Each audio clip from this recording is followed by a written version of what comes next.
বন্ধুরা, আশা করি তোমরা সকলে ভালো আছো। তোমার চ্যানেলে তোমাদের সবাইকে স্বাগতম। তো ট্যাব নিয়ে জাস্ট দুটো তিনটে কথা আমি বলতে চাই, কারণ স্কুলের হাতে কিন্তু সময় শেষ হতে চলেছে। কারণ স্কুল থেকে তথ্যটা পাঠাতে হচ্ছে, স্বাভাবিকভাবে তোমাদের আমি এর আগেও বলেছি, আবারও বলছি, এবার স্কুলের হাতে যে সময়টা ছিল সে সময়টা কিন্তু এবার শেষ হতে চলেছে।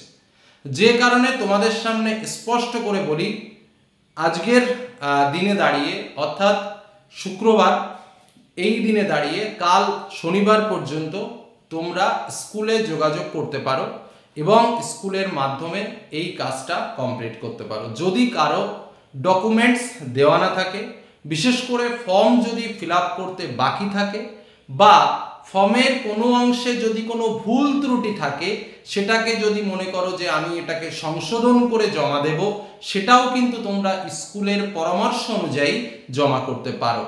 কিন্তু এই শনিবারের পর কিন্তু ডেট ক্লোজ, অর্থাৎ যারা এই কাজটা করনি বা এই কাজগুলো স্কুলের সঙ্গে করনি, তাদের প্রসেসিং কিন্তু স্টপ হয়ে যাবে। পরবর্তীতে হাহাকার করেও কিন্তু কিচ্ছু করতে পারবে না।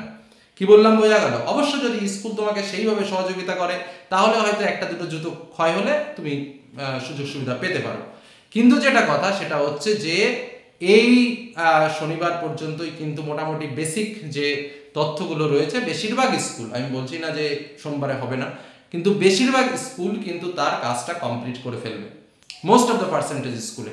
তো সেই জায়গায় দাঁড়িয়ে তোমাদেরকে বলে রাখি, যাদের যাদের ডকুমেন্টে প্রবলেম হয়েছে বা মনে হচ্ছে যে আমার একটা তথ্য, মানে এরকম দেখেছি যে ফর্ম লিখে জমা দিয়েছে, জমা দেওয়ার পরে দেখা যাচ্ছে যে যেখানে আইএফএসসি কোড 11টা হয় সেখানে 10টা পড়ে রয়েছে, যেখানে অ্যাকাউন্ট নম্বর 13টা হয় সেখানে তোমার একটা ভুল রয়েছে, তাকে ফোন করে ডেকে আনতে হচ্ছে। ঠিক আছে, তো সবাই তোমাকে ফোন করবে না, সব স্কুল তোমাকে ফোন করবে না। তো বিষয়টা তোমার যদি ব্যক্তিগতভাবে মনে হয় যে না আমার এগুলো ভুল হয়েছে, বা আমি এই এমনও হয়েছে বা কাজ করতে গিয়ে দেখেছি যে নিজের অ্যাকাউন্টের নম্বর না দিয়ে বাবার অ্যাকাউন্ট নম্বর দিয়ে দিয়েছে, তো এই মিস্টেকগুলো যেন ভুল করে না হয়। আবারও আমি একটু স্মরণ করিয়ে দিই তোমাদের, নিজের নামে অ্যাকাউন্ট, নিজের নামে আধার কার্ড এবং অ্যাকাউন্টের যে জায়গাগুলো রয়েছে সেই জায়গাগুলোতে সঠিক আইএফএসসি, সঠিক ব্যাংকের নাম, সঠিক অ্যাকাউন্ট নম্বর, এই জিনিসগুলো যেন ভুল না হয়। আর এই জিনিসগুলো যদি ভুল হয় তাহলে কিন্তু কিচ্ছু করার থাকবে না, এটা কিন্তু মাথায় রেখো। এবং স্কুলের প্রোফাইলে যে নাম আছে, আমি তোমাদের কারেকশন করার কথা বারবার বলেছি, যারা করেছো তারা ওয়েলকাম, পরবর্তী স্টেপে ঠিক পৌঁছে যাবে। আর যদি কারো ডিফল্ট প্রবলেম থেকে থাকে, তাহলে তো তাদের ক্ষেত্রে একটু সমস্যা আসাটা অস্বাভাবিক কিছু নয়, এবং সমস্যা আসলে যে সমাধানের উপায় নেই সেটাও নয়, সমাধানের উপায় আছে। কিন্তু স্বাভাবিক নিয়মে যেটা আমরা জানি যে আমাদের টাকাটা 4 তারিখে সেপ্টেম্বর মাসে ঢুকবে, যে স্বাভাবিক নিয়মে যাদের সমস্ত ডকুমেন্টের প্রবলেম নেই, সমস্ত কিছু ঠিকঠাক আছে, তারা কিন্তু স্বাভাবিক নিয়মে টাকাটা কিন্তু নির্দিষ্ট সময়ে পেয়ে যাবে।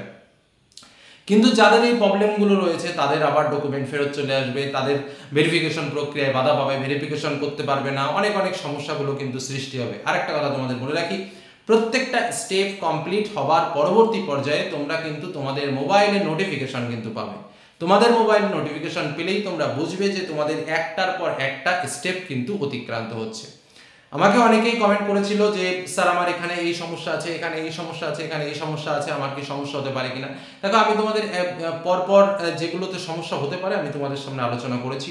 একটা দুটো মূল বিষয়, সেই মূল বিষয়ে যদি কারো কোনো সমস্যা থাকে তাহলে সত্যিই সমস্যা হবে। সেটাকে আমি বলেছি, আধার কার্ডের নাম, আর তোমার স্কুলের যে প্রোফাইল বা অ্যাডমিট কার্ডের যে নাম, এবং আরেকটা বিষয় ব্যাংকের অ্যাকাউন্টে যে নাম আছে, এই তিনটে নাম যদি ঠিকঠাক থাকে, শুধু নাম, ডেট অফ বার্থ, তাহলে মানে 99% আর কোনো সমস্যা নেই। এবং ব্যাংকের অ্যাকাউন্ট নম্বর, আইএফএসসি কোড, এই যে 5টা বিষয় বললাম, এই 5টা বিষয় যদি তোমার ঠিকঠাক থাকে তাহলে আর কোনো সমস্যা নেই। কিন্তু এই 5টা বিষয় ছাড়া অনেকে বলে স্যার বাবার নামে এই জায়গায় সমস্যা আছে, জায়গায় সমস্যা আছে, অত কোনো দরকার নেই। তোমার জিনিস দেখো, আমি আবারও বলছি, 5টা বিষয়: 1 নম্বর তোমার নাম, তোমার আধার কার্ডের নাম, তোমার স্কুলের অ্যাডমিট কার্ডের নাম এবং ব্যাংকের অ্যাকাউন্টের নাম ঠিকঠাক আছে কিনা। ঠিক আছে, এই একটা জিনিস ঠিক থাকলে ব্যাস, আর কোনো দিকে তাকানোর দরকার নেই, কোনো টেনশন নেই, টাকা তুমি পাবে। কিন্তু যদি ডিস্টার্ব থাকে তো তোমাকেও ডিস্টার্ব করে দিতে পারে, এটা হলো পরিষ্কার কথা। 2 নম্বর, বাবার নামে ভুল, হ্যানা ভুল, ওসব নিয়ে আমি দেখছি না, শুধু নাম ঠিক আছে নাকি, জন্ম তারিখ ঠিকঠাক আছে নাকি, 3টের সঙ্গে মিলে গেল, ব্যাস কাজ কমপ্লিট, মানে 90% কাজ কিন্তু কমপ্লিট হয়ে গেল। আর দ্বিতীয় বিষয়টা হচ্ছে তোমার ব্যাংকের অ্যাকাউন্টের জন্য যে তথ্যটা দিয়েছো সেই তথ্যটা ঠিকঠাক আছে কিনা, ব্যাংকের বইটা আপডেট আছে কিনা, আইএফএসসি কোড ঠিকঠাক আছে কিনা, ব্যাস এটুকুই। এই জিনিসটুকু যদি সমস্ত কিছু ঠিকঠাক থাকে আর কোনো টেনশন নেই। বোঝা গেল কি বললাম? তো আমি কেন বলছি এই কথাটা, কারণ আমাদের ডেট প্রায় খতম। 4 তারিখে আমাদের টাকা পাওয়ার ডেট রয়েছে। তাহলে আজকে কত তারিখ হয়ে গেল? এই মুহূর্তে দাঁড়িয়ে তোমাদেরকে আমি এটাই বললাম, যদি কারো ডিফল্ট থাকে, যদি কারো টেনশন হয়, যদি কারো কাজকর্ম করতে বাকি থাকে, ক্লাস 11-এ ভর্তি হয়েছো, রেজিস্ট্রেশন করেছো, কিন্তু এখনো কাজকর্ম বাকি আছে, ইমিডিয়েটলি তারপরে ইমিডিয়েটলি স্কুলের সঙ্গে যোগাযোগ করো এবং কাজটা কমপ্লিট করো। এটুকুই বলার ছিল, এটুকুই বললাম। ধন্যবাদ।